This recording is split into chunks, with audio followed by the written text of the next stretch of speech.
Today's GK programme में आपका स्वागत है। शुरुआत करेंगे अभ्यास प्रश्न से। इयोटा नामक तूफान ने हाल ही में किस क्षेत्र में दस्तक दी है?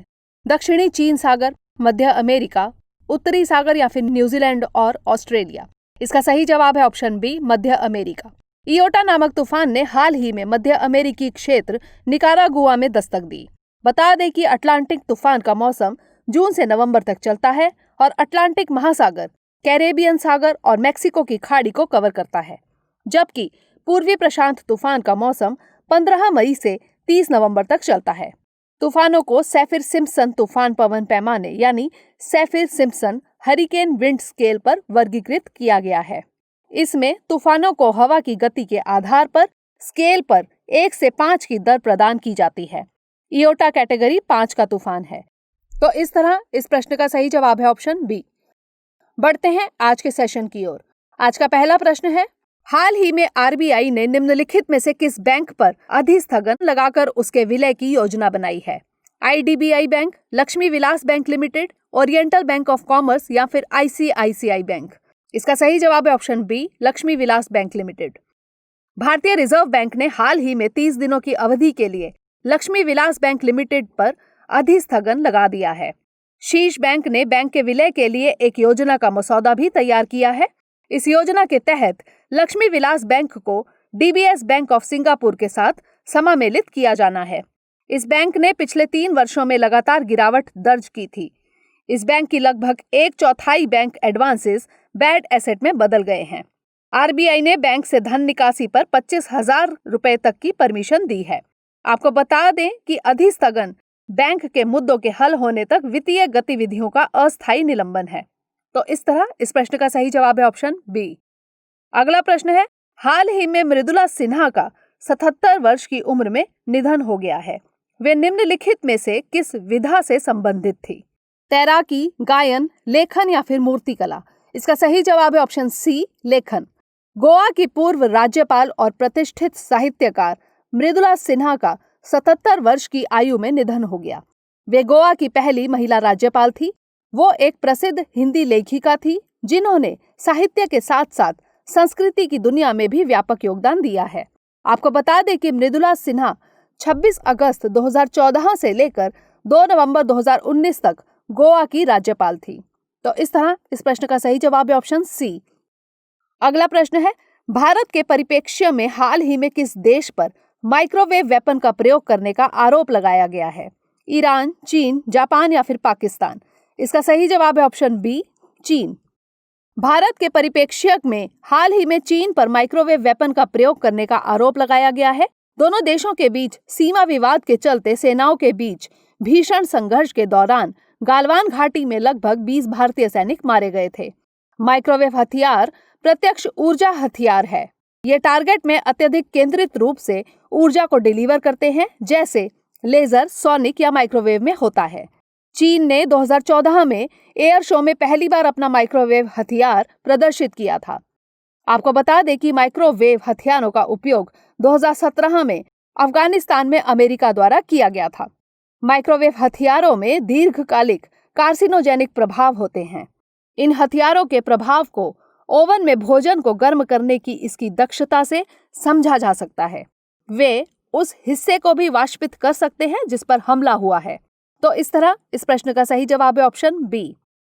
अगला प्रश्न है, वर्ल्ड इकोनॉमिक फोरम ने स्मार्ट शहरों के लिए पॉलिसी रोड मैप का नेतृत्व करने के लिए 22 देशों के 36 शहरों को चुना है। इसमें भारत का कौन सा शहर शामिल नहीं है? इंदौर, नोएडा, बेंगलुरु या फिर फरीदाबाद? इसका सही जवाब है option B, Noida. World economic forum ने स्मार्ट शहरों के लिए पॉलिसी रोड मैप का नेतृत्व करने के लिए 22 देशों के 36 शहरों को चुना है। इन स्मार्ट शहरों को G20 global smart cities alliance के तहत विकसित किया जा रहा है। इन चुने गए 36 शहरों में से 4 भारतीय शहर भी शामिल हैं। चुने गए 4 भारतीय शहर बेंगलुरु, फरीदाबाद, इंदौर और हैदराबाद है। चयनित 36 शहर वैश्विक विशेषज्ञों के साथ सहयोग करेंगे और साइबर सुरक्षा से लेकर शारीरिक रूप से अक्षम लोगों को प्रदान की जाने वाली सेवाओं तक के क्षेत्रों में अपनी शहर की नीतियों को बढ़ाएंगे। विश्व आर्थिक मंच 16 से 20 नवंबर 2020 के बीच पायनियर्स ऑफ चेंज समिट का आयोजन कर रहा है? तो इस तरह इस प्रश्न का सही जवाब है ऑप्शन बी। अगला प्रश्न है, विश्व का एकमात्र सफेद जिराफ अफ्रीका के किस देश में है? केन्या, साउथ अफ्रीका, जिम्बाब्वे या फिर मोरक्को? इसका सही जवाब है ऑप्शन ए, केन्या। दुनिया के एकमात्र ज्ञात व्हाइट जिराफ को उत्तर पूर्व केन्या में जीपीएस ट्रैकिंग डिवाइस के साथ छोड़ा गया है। जिराफ के जीन में एक विशेष प्रकार के आनुवांशिक गुण के कारण वह सफेद रंग का है, जिसे ल्यूसिज्म कहा जाता है। ल्यूसिज्म रंजकता यानी पिगमेंटेशन की कमी का होना है। ट्रैकिंग डिवाइस जिराफ की स्थिति के बारे में प्रति घंटे अपडेट प्रदान करेगा। इससे जानवरों को शिकारियों से सुरक्षित रखने में मदद मिलेगी। व्हाइट जिराफ को पहली बार 2016 में देखा गया था।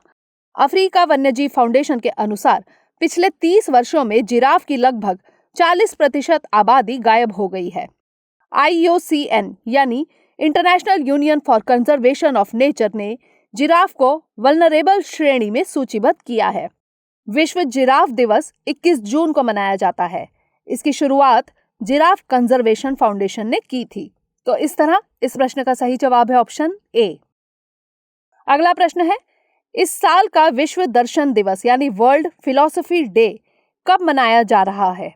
18 नवंबर, 19 नवंबर, 20 नवंबर या फिर 21 नवंबर? इसका सही जवाब है ऑप्शन बी, 19 नवंबर। इस साल 19 नवंबर को विश्व दर्शन दिवस मनाया जा रहा है। इस दिवस को मनाने की शुरुआत 2002 में यूनेस्को द्वारा की गई थी। 2005 में यूनेस्को के जनरल कॉन्फ्रेंस ने घोषणा की थी कि नवंबर के हर तीसरे गुरुवार को विश्व दर्शन दिवस मनाया जाएगा। फिलॉसफी अध्ययन है वास्तविकता की प्रकृति का और सही और गलत व्यवहार के बारे में जानना कितना संभव है इसे जानने का। फिलॉसफी दरअसल ग्रीक शब्द फिलोसोफिया से लिया गया है, जिसका अर्थ होता है द लव ऑफ विजडम। बता दें कि हर साल 19 नवंबर को विश्व शौचालय दिवस भी मनाया जाता है। इस बार के विश्व शौचालय दिवस की थीम है sustainable sanitation and climate change. तो इस तरह इस प्रश्न का सही जवाब है ऑप्शन बी। अगला प्रश्न है, भारत के AI सुपर कंप्यूटर परम सिद्धि को विश्व के सर्वाधिक शक्तिशाली 500 नॉन डिस्ट्रीब्यूटेड कंप्यूटर प्रणालियों में से कौन सा स्थान मिला? 17वां, 63वां, 97वां या फिर 150वां? इसका सही जवाब है ऑप्शन बी, 63वां।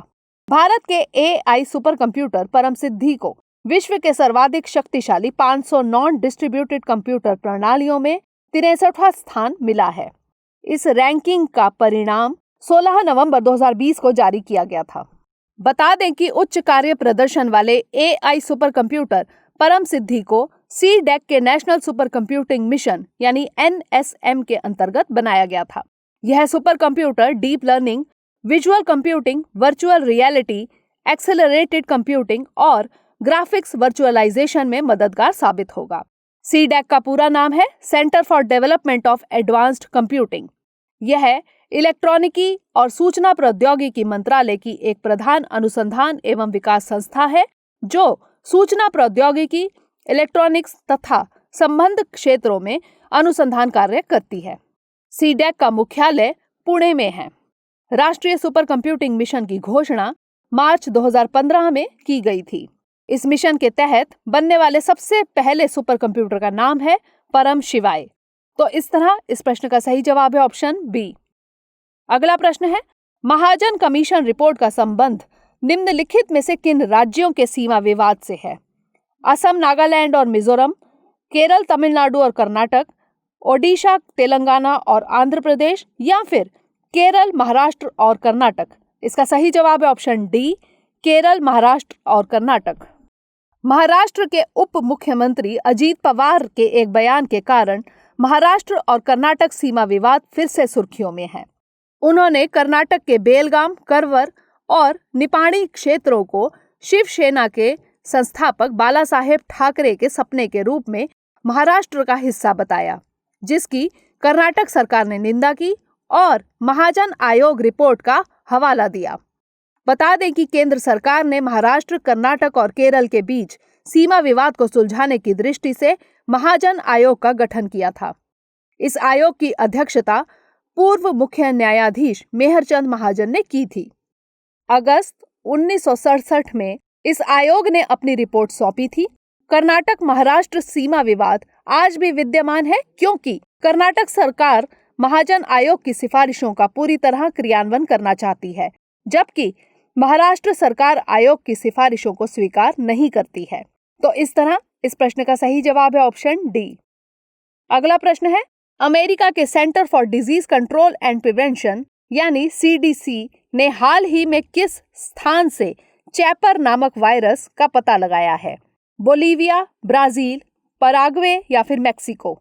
इसका सही जवाब है ऑप्शन ए, बोलीविया। चैपर नामक इबोला प्रकार का वायरस सुर्खियों में है। अमेरिका के centre for disease control and prevention ने हाल ही में बोलीविया से इस वायरस का पता लगाया है। ऐसा माना जाता है कि इस दुर्लभ इबोला जैसी बीमारी की शुरुआत 2004 में ग्रामीण बोलीविया में हुई थी। इसका संचरण मनुष्यों से मनुष्यों में होता है। 2019 में चैपर वायरस का सबसे बड़ा प्रकोप देखा गया था।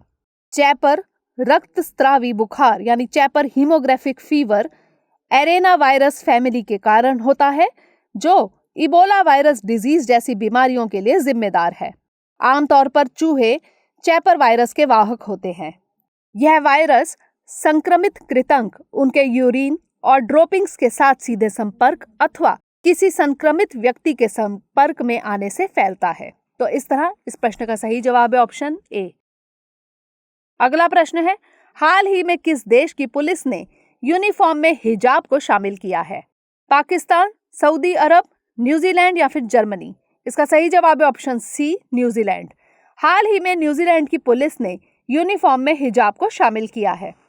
कांस्टेबल ज़ेना अली न्यूजीलैंड पुलिस की पहली ऐसी सदस्य हैं जिन्होंने पुलिस यूनिफॉर्म में आधिकारिक हिजाब को धारण किया है। न्यूजीलैंड के इस कदम से मुस्लिम महिलाओं को इस सेवा में अधिक से अधिक शामिल होने के लिए प्रोत्साहन मिलेगा। तो इस तरह इस प्रश्न का सही जवाब है ऑप्शन सी। अब बारी है आज के अभ्यास प्रश्न की। निम्नलिखित में से किस देश ने साल 2030 से पेट्रोल और डीजल से चलने वाली नई कारों की बिक्री प्रतिबंधित करने का फैसला लिया है? पोलैंड, ब्रिटेन, अमेरिका या फिर रूस? इसका उत्तर हमें कमेंट सेक्शन में जरूर भेजिएगा। अगले सेशन में नए प्रश्नों के साथ मिलेंगे, तब तक के लिए धन्यवाद।